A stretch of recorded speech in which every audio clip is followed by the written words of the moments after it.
Ok, merci. Alors, du coup, nous allons débuter la deuxième session de ce webinaire qui s'intitule Réponse adaptative des systèmes et de leurs composantes. Tout d'abord, Roxane et moi-même, Cécile, allons vous faire une courte introduction, puis nous aurons les différents intervenants de cette session. Alors, comme nous l'avons vu au cours de la première session, les écosystèmes ainsi que tous les espèces, les composants, pardon, c'est-à-dire leur biocénose, sont sujets à des perturbations qui vont bouleverser l'écosystème. Et les écosystèmes ont des capacités de résistance et de résilience afin de pallier ces perturbations. La résistance correspondant à la capacité à absorber une perturbation sans changement structurel et la résilience a la capacité à revenir à son état d'origine suite à une perturbation. Cependant, si la perturbation est trop fréquente ou trop forte, il peut s'avérer que l'écosystème va changer d'état et il va donc passer à un état plus simple et plus pauvre en biodiversité.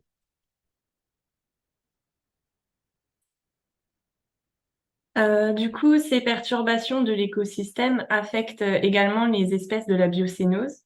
Et pour faire face à ces perturbations, certaines espèces vont pouvoir migrer et d'autres s'adapter. Les espèces vont évoluer par sélection naturelle. Dans le cas contraire, ils risquent l'extinction.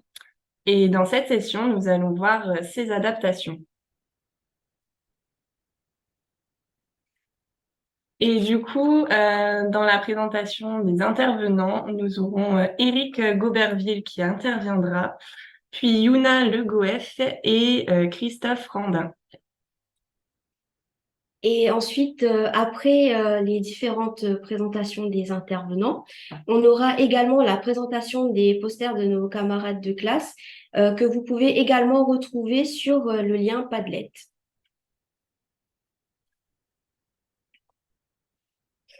Du coup, nous allons débuter avec la présentation de Monsieur Éric Gauberville, qui est un enseignant-chercheur à la Sorbonne et qui va nous présenter le sujet le 49.3 du climat quand la biodiversité n'a plus le choix. Hop. Monsieur Gauberville, si vous êtes là, on vous laisse partager votre écran et vous avez 15 à 20 minutes de présentation et ensuite ce sera suivi des questions. Oui, donc bonjour à tous. Alors j'essaie de partager, mais j'ai un petit message qui me dit que... Ah, voilà, peut-être que maintenant, ça sera.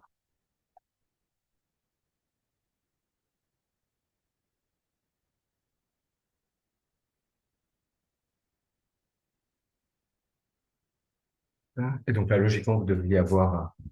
tout comme il faut. Vous me dites si jamais c'est pas le cas. Oui, c'est bon, là. Oui.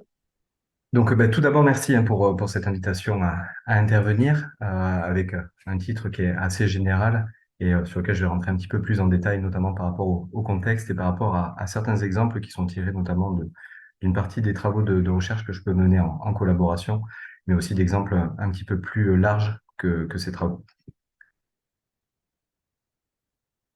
Donc, alors ma spécialité à moi, c'est de m'intéresser aux écosystèmes marins. Et quand on regarde un peu ce qu'il en est, on s'aperçoit que ces écosystèmes marins sont de plus en plus fortement impactés par différentes sources de pression.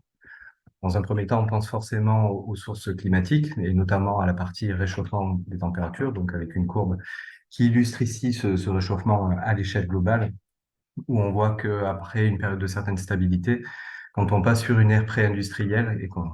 passe sur l'ère post-industrielle, on a véritablement une augmentation qui est à l'exponentielle de ces températures à l'échelle globale. Il y avait la petite animation sur le côté qui montre aussi ces évolutions, mais en termes saisonnières, et avec une année 2023 qui est particulièrement étonnante quand on vient la comparer aux autres années. Parmi les autres événements, si on reste sur un point de vue purement climatique, on a aussi une augmentation de la fréquence des événements extrêmes, que ce soit sur des vagues de chaleur de plus en plus importantes, sur des phénomènes climatiques de l'ordre des tempêtes, etc., qui viennent également avoir une influence qui est plus que notable sur la biodiversité. On va avoir des sources de pression qui peuvent être cartographiées à l'échelle globale, telles que représentées en bas sur la partie droite ici, où on a une schématisation de différentes sources de pression qui vont intégrer à la fois une partie composante climatique, mais également des effets purement anthropiques, et notamment par le développement de tout ce qui va être activité de pêche et de transport maritime. Donc ces transports maritimes, ces activités humaines, ces activités de pêcherie sont véritablement des choses qui vont agir de manière plus que prégnante sur l'évolution de la biodiversité. Il va entraîner, si on réfléchit sur un point de vue de service écosystémique, à une modification aussi des ressources de pêche que l'on va pouvoir avoir, et c'est ce que représente la carte qui est en bas à droite, avec cette évolution des modifications en termes d'accès à la ressource halieutique. D'avoir des zones qui vont se retrouver bouleversées aussi dans leur fonctionnement, avec des zones qui vont devenir en milieu côtier de plus en plus hypoxiques, avec de moins en moins de possibilités pour la biodiversité d'accéder à des concentrations en oxygène qui soient suffisantes pour avoir une pérennité en termes de fonctionnement, qui passe par des états transitoires en termes d'eutrophisation. Et l'exemple que vous preniez justement de résilience des écosystèmes juste avant l'introduction est relativement symptomatique de ce genre de fonctionnement. J'y reviendrai un tout petit peu sur un cadre un petit peu plus global de ce suivi de type de trajectoire sur les écosystèmes. Et qu'au final, on va se retrouver à avoir, donc là sont les chiffres qui ont été donnés par l'IPBES sur le dernier rapport sorti en 2019, d'avoir une diversité qui est de plus en plus affectée par ces différents changements, aussi bien climatiques qu'anthropiques, avec des espèces qui passent sur un statut en danger, quel que soit leur niveau taxinomique, que ce soit aussi bien au niveau de gacéropodes que d'oiseaux, qu'effectivement au niveau du milieu marin, sur lequel moi je ferai un focus un peu plus important. On a ces conditions donc de température qui augmentent, comme je le présentais juste avant, où on reprend une temporalité un petit peu plus courte que sur la schématisation précédente, où là on va commencer en 1950. On regarde ce principe d'anomalie d'évolution des températures par rapport à une moyenne globale calculée sur une période comprise entre 1960 et 1990, et on retrouve donc ce comportement à l'exponentielle d'augmentation des températures, mais qui n'est pas grand-chose si on vient comparer avec les projections qui sont faites et qui sont proposées par l'IPCC, où on voit très bien qu'on a différents types de scénarios climatiques potentiels. Donc, il n'y a pas une boule de cristal qui va permettre de savoir quelles sont les conditions futures. Mais si on s'intéresse uniquement aux paramètres température, on voit très bien qu'on a une gamme de variabilité qui va être déjà très importante, mais qui continue sur cette phase exponentielle avec un scénario qui sera le plus optimiste, qui correspond à une certaine stabilité, quelque chose qui est un référentiel qu'on peut déjà largement oublier. Des scénarios qui sont transitoires, représentés par majoritairement la courbe qui est en vert et celle qui est en orange, d'avoir quand même une augmentation qui est de l'ordre, qui dépasse l'ordre des 2 degrés, et des scénarios qui sont les plus extrêmes et qui correspondent à une augmentation des températures de l'ordre d'environ 4 degrés. Ce qui nous donne un intervalle d'augmentation des températures d'ici 2100 qui va être compris entre 1 et 4 degrés. Et là, on est en droit de se véritablement poser la question de quelles seront ces influences de ce réchauffement très rapide sur la biodiversité. Donc, l'alarme a déjà été sonnée, que ce soit aussi bien en termes terrestres qu'en termes océaniques, sur cette surchauffe au niveau de notre écosystème Terre. Et si on reprend cette schématisation, donc là, on reprend quelque chose d'un peu plus graphique sur cette augmentation des températures, encore comprise entre 1 et 4 degrés en moyenne, et avec des scénarios qui sont encore plus extrêmes et qui peuvent venir frôler le 5 degrés. Mais on s'est intéressé justement à cet effet d'augmentation des températures pour essayer de voir comment pourrait se réorganiser la biodiversité en lien avec ces changements climatiques. Donc le but était, on peut avoir un certain déficit en termes d'accès à la donnée, de pouvoir se focaliser sur des espèces qu'on a considérées virtuelles et on a recréé leur possibilité d'être présentes à partir d'une gamme de tolérance basée sur la température.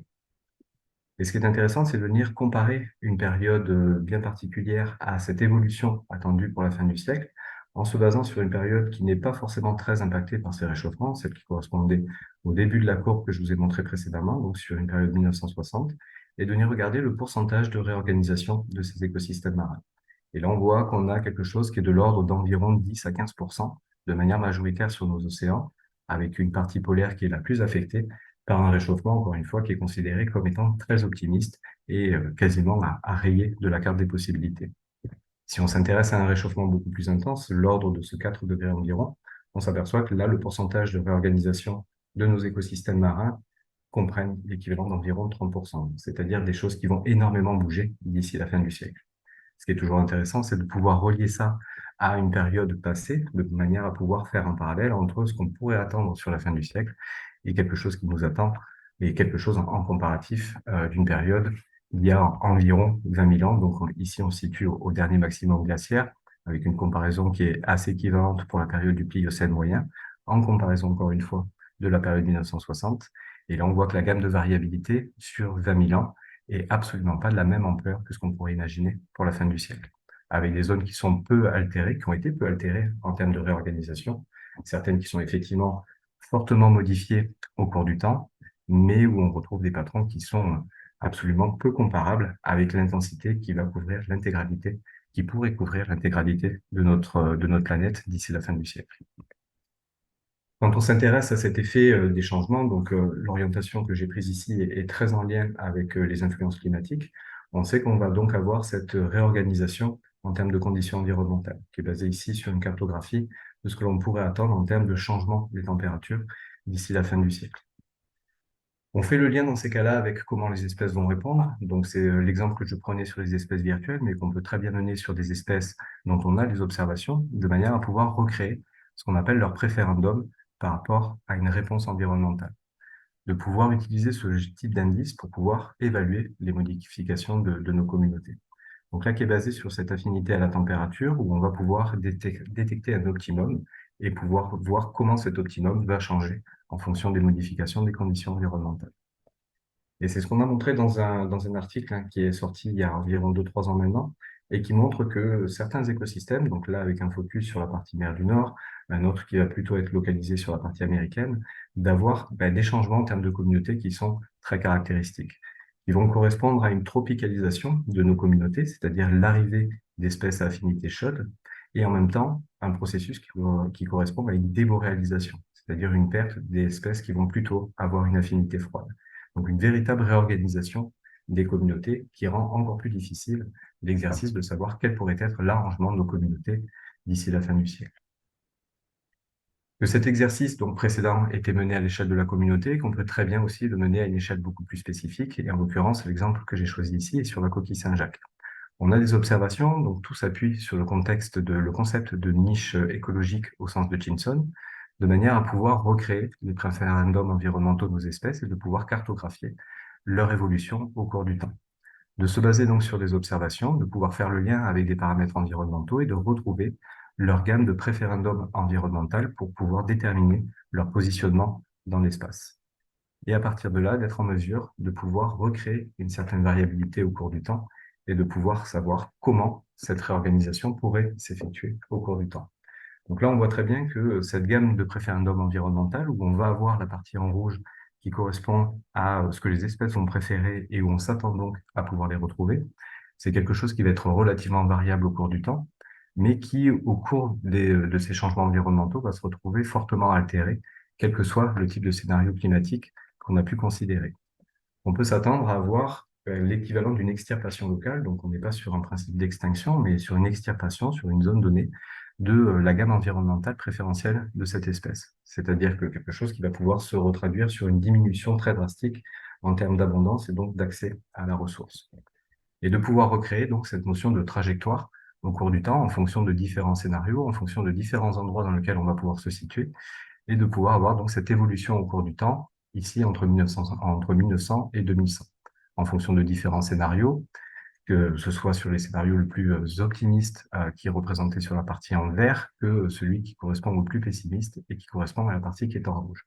Et on s'aperçoit qu'en fonction de l'endroit dans lequel on va pouvoir venir se situer, donc ici sur la partie Manche, ici sur la mer d'Irlande et ici sur la partie mer du Nord, on va avoir des réponses différentielles de nos espèces, mais majoritairement, on doit s'attendre à avoir une diminution de cet accès à la ressource au cours du temps. On n'a pas uniquement que cet aspect changement en termes de distribution, puisque certaines espèces vont répondre de manière un petit peu différentielle à partir du moment où elles pourraient se retrouver bloquées par des contraintes géographiques particulières. Donc on a un milieu marin qui permet logiquement à nos espèces de se déplacer relativement facilement, sans véritable barrière physique telle que chaîne de montagne ou urbanisation intense qui crée une frontière bien particulière. Mais nos espèces, elles peuvent quand même en milieu marin se retrouver contraintes par les conditions océanographiques. C'est ce qui a été observé ici dans cette étude qui s'est focalisée sur des espèces de crevettes, sur du krill, et de quelle manière les abondances avaient changé au cours du temps. On a une reconstruction qui va démarrer aux alentours des 1960 ici et qui va progresser jusqu'à 2016 et qui témoigne ici de la diminution progressive en termes d'abondance. Donc une représentation géographique de la distribution de l'espèce, des véritables observations, et ici de quelle manière,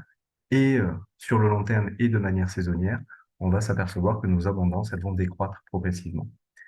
Et on s'aperçoit qu'on a des périodes bien particulières qui sont des changements de régime au niveau de l'océan Atlantique qui vont montrer que cette espèce, elle a répondu de manière assez directe à ces changements des conditions environnementales, qui se traduit essentiellement par un effet de la température sur lequel je reviendrai juste après. Et d'avoir donc un appauvrissement de cet accès à notre ressource en krill au cours du temps, puisqu'on avait des abondances très fortes sur les premières périodes qui diminuent de manière relativement importante sur les périodes les plus contemporaines.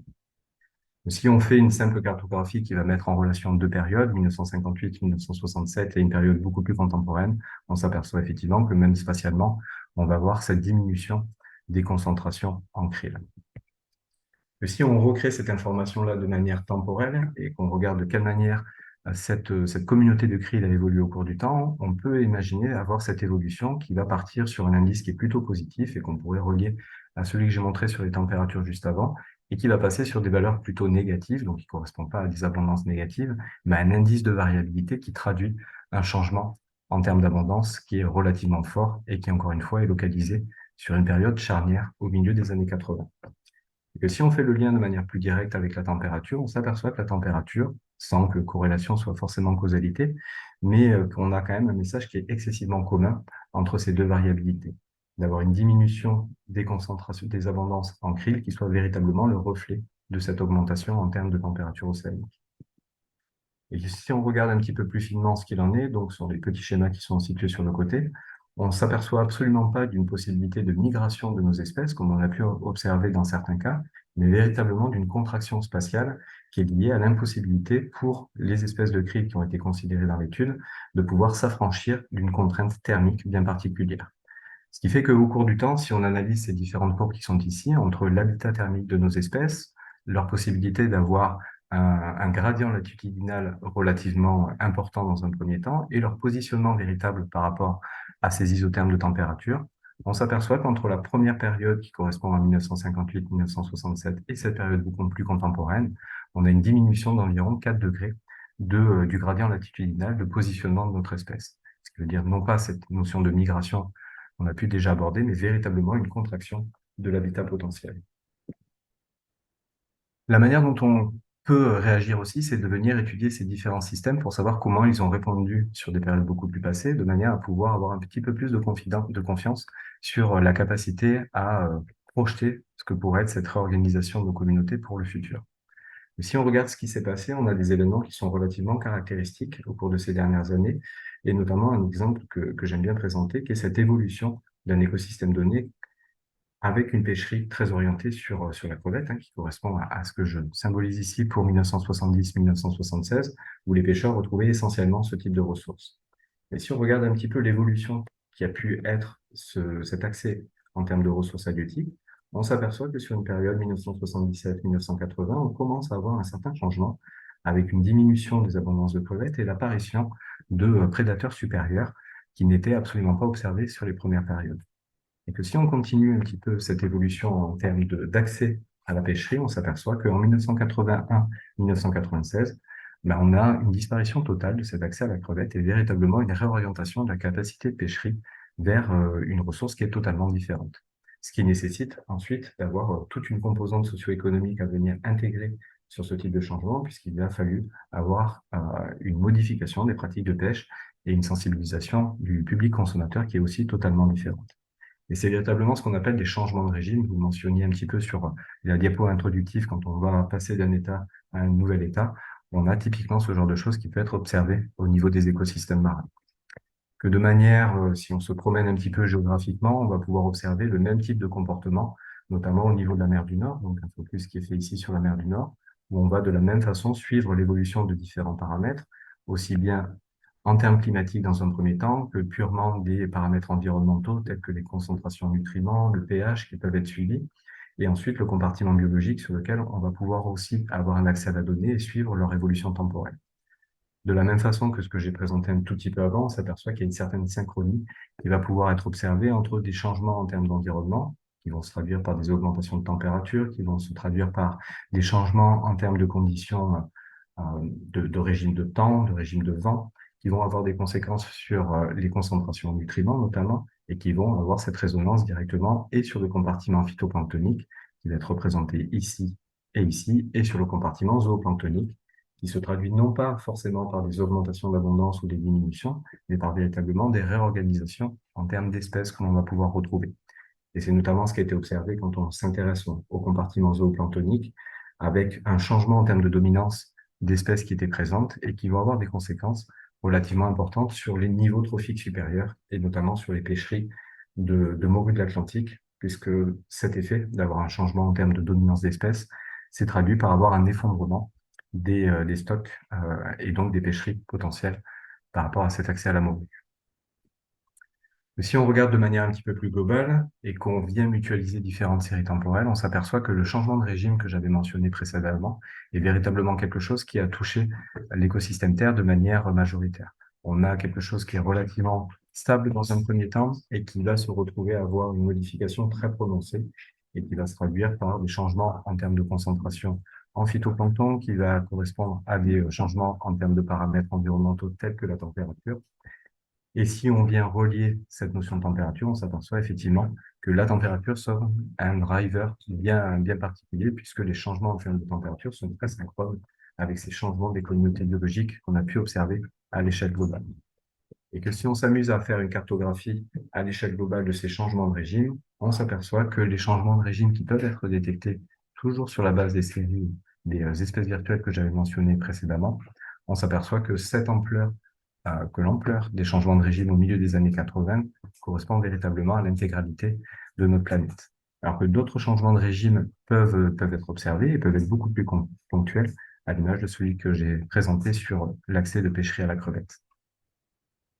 Que ça, on va pouvoir l'observer de manière un petit peu plus théorique et en repartant un petit peu encore une fois dans le passé et d'avoir cette notion de connaissance d'alternance entre les phases glaciaires et interglaciaires. Donc ça, une schématisation qui a été faite, qui va encore une fois très en lien avec les principes de résilience que vous mentionniez tout à l'heure, où on a cette première trajectoire qui correspond à une vision historique de ce qui est l'évolution de notre planète, mais d'avoir quelque chose qui peut s'inscrire dans des conditions totalement différentes à partir du moment où on considère les projections qui peuvent être faites pour le futur en termes de conditions environnementales. Avec cette fameuse barrière des 2 degrés qui avait été annoncée au cours de certaines réunions du GIEC, notamment, avec cet effort qui est à fournir de manière à pouvoir essayer de stabiliser au-delà, enfin de ne pas dépasser cette notion de au-delà des 2 degrés, de pouvoir espérer avoir une certaine notion de résilience et donc un retour à des conditions initiales déjà observées. Mais si on s'affranchit de cette possibilité de rester à 2 degrés, ben dans ces cas-là, on peut imaginer avoir un tout nouvel état qui pourrait émerger et qui est ce scénario qui a été appelé de la Terre haute, de la Terre chaude et qui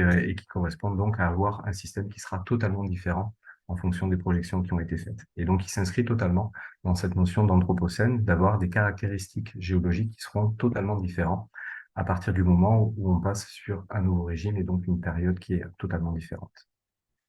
Que si on s'amuse à zoomer un petit peu sur des échelles qui soient un petit peu moins larges que celles que je vous ai présentées et qui correspondent à faire par exemple un zoom sur des écosystèmes français en venant intégrer ces notions de nutriments, de paramètres environnementaux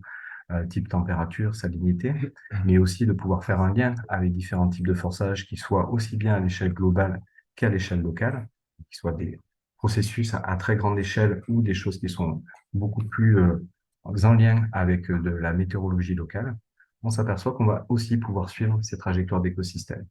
Donc là, c'est un zoom qui est fait sur plusieurs stations marines, où on va pouvoir mutualiser les différents paramètres entre eux, pouvoir voir que des évolutions en termes de salinité vont pouvoir être observées et qu'elles vont aller à l'inverse de ce qu'on va pouvoir observer en termes de concentration en nutriments, et que les différents sites vont réagir de manière plus ou moins synchrone à ces évolutions en termes de paramètres. Et de pouvoir suivre donc l'évolution de ces différentes trajectoires et de pouvoir venir les caractériser pour leur donner une certaine typologie. On s'aperçoit que pour les 2 stations qui ont été isolées ici, on va plutôt s'apercevoir que les changements sont très linéaires, et donc on peut relier ça à cette évolution exponentielle des températures qui s'inscrit sur le long terme, mais qui provoque très peu de changements et de points de bascule ou de changements de régime, alors que d'autres vont plutôt être témoins de cette possibilité d'avoir un retour à un état initial, c'est ce qu'on observe, ce qu'on appelle de l'hystérésis, et qui va permettre de revenir à des conditions au niveau des mesures qui sont faites de manière les plus contemporaines, à des conditions qui sont très sensiblement similaires à ce que l'on observait au début de la prise d'information. Si on s'intéresse à comment la biologie va pouvoir répondre, on va pouvoir avoir ce genre de schéma, avec des choses qui vont être très linéaires, avec par exemple la partie zooplanctonique qui peut être influencée très rapidement par les changements en termes de température, ou alors des choses qui vont pouvoir se ramifier de manière beaucoup plus complexe et avoir tout ce qu'on va pouvoir venir symboliser comme étant une notion d'effet cascade, d'avoir des influences de la large échelle qui vont se faire progressivement par rapport à des modifications du climat régional, qui va impacter le climat local, qui va modifier l'environnement, qui modifiera ensuite la partie du compartiment biologique, ce qui rend encore plus complexe la capacité à véritablement identifier ces différents facteurs de pression. Que les effets sont relativement vastes, hein, je vais passer juste quelques exemples de manière à pouvoir vous montrer comment on va pouvoir essayer de caractériser ces différents effets de changement. Avec, par exemple, oui, Monsieur Gauberger. je me dépêche. Je vais juste D'accord, arriver sur le dernier exemple. J'ai un ça tout va. petit peu débordé. Juste pour vous montrer ici, si on s'intéresse à avoir une reconstruction de certains compartiments biologiques et qu'on s'appuie uniquement en termes de modélisation sur les paramètres environnementaux, on s'aperçoit qu'on a une belle concordance entre ce que reproduit un modèle via uniquement de la température, des vents, etc., avec ce qui est véritablement l'oscillation de la biologie au cours du temps. Ce qui montre encore une fois que le compartiment biologique répond de manière très directe à ces fluctuations de l'environnement. Je vous passe juste celui-là pour terminer sur un dernier exemple, hein, qui correspond à cet effet des changements climatiques extrêmes, et avec un exemple qui est relativement particulier et qui s'intéresse donc à ces mortalités de masse qu'on a pu observer il y a quelques années de ça au niveau des moules sur la façade du Pas-de-Calais. Et avoir un lien donc qui est très direct avec cette capacité à pouvoir comprendre comment la température va influencer directement ces phénomènes de mortalité. Est-ce que ce sont des pathogènes? Est-ce que c'est directement une réponse physiologique des organismes? On s'aperçoit qu'à partir du moment où on est en mesure de venir prendre un enregistrement de la température sur ces organismes, c'est la répétabilité de ces phénomènes extrêmes, le fait d'en avoir plusieurs qui vont s'enchaîner de manière très rapide, qui vont progressivement altérer les organismes et entraîner cette immortalité qu'on va pouvoir observer. Ça veut dire qu'on retrouve véritablement quelque chose qui peut agir à différentes échelles, aussi bien sur des réponses très globales, comme je l'ai mentionné, que sur des choses qui sont beaucoup plus locales et beaucoup plus ponctuelles de manière temporelle. Et je termine sur ça. J'étais un peu plus Ok, rapide sur la bah, fin. je vous remercie beaucoup pour votre présentation. On a 3 minutes de questions si certains d'entre vous veulent en poser. Ah, il y a Mathéo qui a une question. On t'écoute, Mathéo. Bonjour, merci pour votre présentation. J'ai vu un peu plus tôt, vous citiez l'exemple des krill et j'ai vu, enfin si je ne me trompe pas, vous avez dit que leur amplitude de répartition, elle s'était réduite. Mais pourquoi il n'y a pas eu une migration? J'ai pas compris, je ne sais pas si ça a été dit, mais j'ai pas compris. Ça a été dit, mais peut-être très très rapidement. Merci beaucoup pour la question. Donc effectivement, en fait, on s'aperçoit que cette espèce-là, à un moment, elle va se retrouver contrainte sur sa capacité à s'affranchir d'un isotherme de température bien particulier. En gros, c'est comme si on avait une frontière physique qui s'imposait au krill et qui fait que la possibilité de migrer beaucoup plus vers le nord est quelque chose qui n'est absolument pas envisageable pour les espèces qui ont été considérées. Elles se retrouvent à être véritablement face à un mur. Et donc, dans ces cas-là, on va avoir une réponse physiologique qui sera une détérioration des abondances, d'avoir des changements en termes de saisonnalité, de phénologie, qui vont faire que progressivement, la réponse, elle n'est pas à cette possibilité de migration, mais bel et bien à une diminution des abondances. Donc, on peut imaginer comme une barrière physique, comme s'il y avait une chaîne de montagnes qui était absolument pas, une passerelle qui est absolument pas possible pour nos espèces, elles se retrouvent véritablement contraintes. D'accord, merci.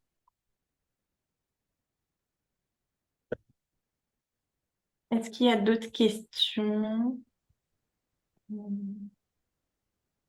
Si. Ça s'affiche en haut quand il y a une question, mais non. Ben, s'il n'y a pas d'autres questions, moi j'en ai une.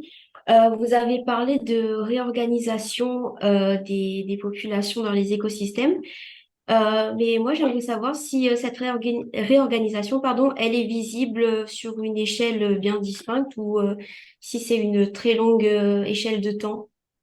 Alors, c'est une très très bonne question, encore une fois. Ça peut venir très très rapidement, c'est-à-dire qu'on a des effets de réorganisation de l'écosystème qui peuvent être une réponse à ces changements abrupts que je mentionnais et qui sont une modification totale du type de diversité qu'on va pouvoir observer. C'est-à-dire les espèces qui étaient initialement dominantes vont se retrouver beaucoup moins importantes dans l'écosystème donné et on va avoir une nouvelle dominance ou alors une certaine équitabilité qui va pouvoir être observée. et qui va venir se ramifier des compartiments les plus bas de la chaîne trophique jusqu'aux compartiments les plus hauts, d'où l'exemple que je prenais justement avec la morue, d'avoir eu un effondrement des stocks lié à ce changement d'accès à la ressource zooplanctonique via ces changements de dominance. Mais des choses aussi qui peuvent s'inscrire sur le long terme en fonction, encore une fois, c'est uniquement la capacité de réponse des espèces qui va véritablement considérer, qui va intégrer cette notion de changement en termes de communauté. De systèmes qui vont répondre de manière très linéaire au cours du temps et de ceux qui vont présenter des points de bascule, à l'image, encore une fois, de l'illustration que vous preniez sur votre première diapo tout à l'heure. On va passer véritablement de certaines oxydations à quelque chose qui va basculer et d'avoir un nouvel écosystème qui va pouvoir se mettre en place. Et c'est notamment ce qui a été observé en mer du Nord aux alentours de cette période du milieu des années 80, où on a eu véritablement un basculement qui s'est réamplifié sur le milieu des années 90 pour avoir vraiment un nouvel état qui est absolument pas comparable à ce qu'on pouvait avoir au niveau des années 60-70 environ. D'accord, merci. Alors, il me semble qu'il n'y a pas d'autres questions. On vous remercie, Monsieur Gauberville, pour vos réponses Merci beaucoup. et encore d'être intervenu pour ce webinaire. Avec grand plaisir. Maintenant, on va pouvoir passer à la présentation de Yuna Le Goef, du coup doctorante à l'Université de Picardie-Jules Verne.